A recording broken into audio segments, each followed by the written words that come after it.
E a gente, nesse último bloco do Sim Notícias, nós vamos falar sobre doenças reumáticas, né, que acometem pessoas no mundo inteiro. A gente tem sempre visto pessoas reclamando, né? E eu vou conversar hoje com a doutora, que é reumatologista, doutora Thaís Colodete, especialista nessa área, e vai explicar pra gente, né, o que são as doenças reumáticas. Tudo bom, doutora Thaís? Boa noite. Boa noite, Cláudio. Doutora Thaís, sempre tem alguém reclamando de uma dor, de um desconforto, né? Agora, em linhas gerais, as doenças reumáticas são muitas, né? Então, Cláudio, queria agradecer essa oportunidade de estar aqui no programa, falando um pouquinho das doenças reumatológicas, tá? Apresentando as doenças, né? O reumatismo. Na reumatologia, a gente tem cerca de 120 doenças reumatológicas. Eu vou começar falando um pouquinho das que acometem o aparelho locomotor, tá? Ou seja, a pessoa tem dificuldade de andar, de caminhar. Isso, alguma agressão na articulação, no músculo, no tendão, tá? Que são as conhecidas tendinites, bursites, artrite, tá? E a fibromialgia. Tá? A gente também tem as doenças de etiologia autoimune, tá? Que são doenças em que ocorre uma desregulação do nosso sistema imune. Nosso sistema imunológico é o responsável pela nossa defesa contra bactérias, fungos e outros antígenos. De repente ele fica desregulado, ele deixa de reconhecer as nossas células como próprias e passam a atacar. E aí cria todo uma bagunça. Desorganiza, né? Tudo, né? Isso. Aí, por exemplo, de repente, os nossos anticorpos, ele começa a atacar as nossas articulações. Aí o paciente desenvolve artrite reumatoide. Ou um outro paciente começa a ter seus anticorpos atacando a pele, a articulação, as mucosas, e o paciente desenvolve o lúpus eritematoso sistêmico. Né? Pois é, a gente está acostumado, né? Eu ouvia sempre a vovó falar, e no dia a dia a gente fala, é reumatismo, né? É uma palavra que se usa muito para definir aquelas dores nas articulações. Agora, vale lembrar que na medicina não existe essa palavra, né? Isso. Na ciência, mas enfim, é um conjunto de problemas, né? São várias doenças, né? Então, por exemplo, o reumatismo mais comum que a gente escuta os idosos falando são as doenças degenerativas, são a classe de doenças degenerativas. O que ocorre é um desgaste da cartilagem, né, com formação óssea, que é muito comum acometer joelho, quadril, coluna, as mãos, né, que é a osteoartrite ou a conhecida artrose, tá? Doutora Thaís, agora, para descobrir qual é a doença reumatológica, como é que é feito o diagnóstico para descobrir qual é especificamente? Então, o diagnóstico da doença reumatológica, ele envolve a anamnese, né, que é o bate-papo do médico com o paciente, o exame físico, o médico examinando a articulação, tá? E a realização de exames complementares. Mas o mais importante para a gente é a queixa do paciente, né? Como é a dor que o paciente tem, qual é a característica dessa dor, se ela é pior pela manhã, se ela é pior à noite, se ele acorda à noite com essa dor, tá?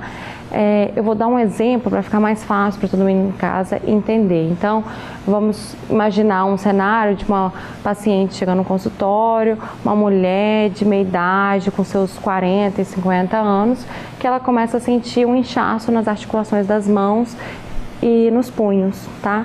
Ela vai reclamar que essa mão está ficando mais travada, com uma dificuldade de abrir e fechar as mãos logo pela manhã. Até eles costumam reclamar que dificuldade para escovar os dentes ao acordar, a mão fica travada, né? E quando você vai fazer o exame físico desse paciente, você vê que as articulações das mãos, elas estão inflamadas, têm vermelhidão, estão inchadas, estão quentes e doloridas. Então essa paciente, ela tem uma forte suspeita para uma artrite reumatoide, tá? Olha aí. Mas só a anamnese e aí, claro, o exame físico para ajudar, né, a endossar esse diagnóstico. Então, essa mesma paciente, se a gente coloca ela em outro cenário, chegando essa paciente para a gente reclamando, falando, doutora, minha mão sempre me incomodou, tem muito tempo que essa mão me incomoda, mas ultimamente ela está incomodando um pouco mais. Eu estou com uma dificuldade para lavar uma roupa, para fazer um bordado, um crochê. Tá doendo, tá me incomodando, é pior no final do dia, eu acordo bem, mas conforme eu vou usando a minha mão, ela começa a me incomodar. Aí a gente vai examinar essa paciente, quando examina a gente vê os nódulos, que são os carocinhos nas articulações das mãos, tá? Que são os nódulos de Erdmann e Boechat, que é exatamente os bicos de papagaio. As pessoas costumam achar que só tem bico de papagaio na coluna, né? Mas tem todas as articulações. São as formações ósseas pelo desgaste da cartilagem. E aí cria uma inflamação ali, né? Isso gera um processo inflamatório e a pessoa sente dor. Interessante. Né? E aí vem aquele velho ditado também, né? Tô com dor nas juntas e tal. Por isso que é importante a anamnese, que é essa conversa com o paciente, que isso já direciona também para a gente em relação ao diagnóstico. Ajuda o profissional, né? E o exame físico, que o reumatologista, ele não só olha a articulação, ele vai avaliar a pele, né? Ele vai avaliar a musculatura, aparelho respiratório, cardíaco, neurológico, tudo isso é que vai direcionar em relação ao diagnóstico. Agora, há pessoas que passam anos a fio sofrendo, né, com esse tipo de dores e acabam assim, né, ficando perdidos com relação a isso. Existe tratamento, tem jeito para esses problemas? Tem. O mais importante, eu falo para o paciente melhorar, para ter uma resposta ao tratamento, é um diagnóstico correto. Então, a gente aqui falando um pouquinho, a gente já viu que tem várias doenças reumatológicas.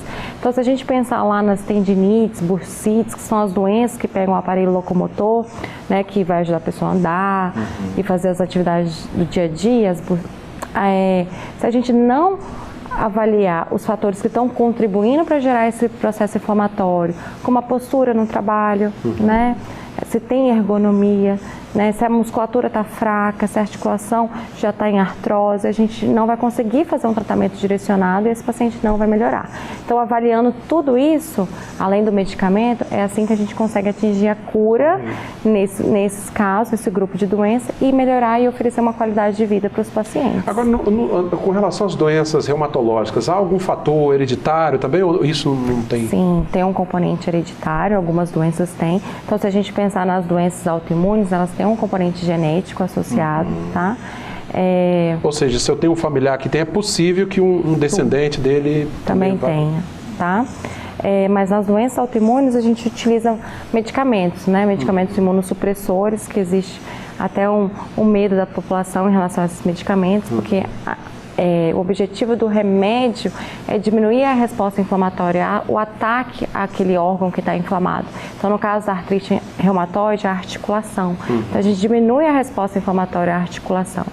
Fazendo isso, a gente consegue evitar que as juntas entortem, né, as deformidades, que é muito comum as pessoas acharem que quem tem reumatismo vai ficar com a junta torta. Isso a gente já não tem mais, isso era uma reumatologia lá atrás. Hoje a gente tem uma gama de medicamentos que a gente consegue evitar esse desgaste, essa destruição da articulação ou do órgão que está cometido e oferecer qualidade de vida, manter esse paciente sem dor, né? De maneira confortável. Doutora Thaís, muita gente reclama que nos períodos de temperaturas mais baixas as dores aumentam, né? As dores das articulações, o reumatismo, né? Piora. Tem alguma coisa a ver essa questão de temperatura com essas dores aumentarem ou não? Tem. Então, não tem nenhuma comprovação científica em relação a aumentar o processo inflamatório. Mas no frio, nós temos uma sensação maior de dor, porque as terminações nervosas, elas ficam mais, diminui a circulação nas terminações nervosas, então a gente tem uma sensação maior de dor. Ou seja, você sente que está doendo mais, não é que a dor aumentou, é o sentimento que você tem. E a gente fica mais parado, né? É difícil para levantar da cama, né? O humor fica mais deprimido, é diferente de um sol lá fora, então isso também contribui para a nossa sensação de dor.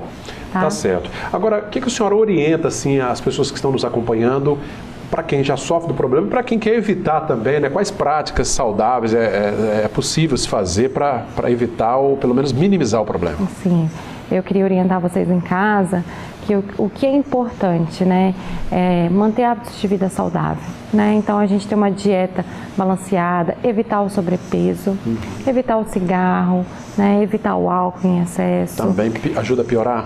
Muito. E a nossa saúde mental, né? Nós estamos no mês de setembro, então a gente precisa cuidar da nossa saúde mental, seja positivo E é possível ter reumatismo, né, como todo mundo diz, e não ter dor, que é isso que a gente oferece hoje. Que bacana, gente.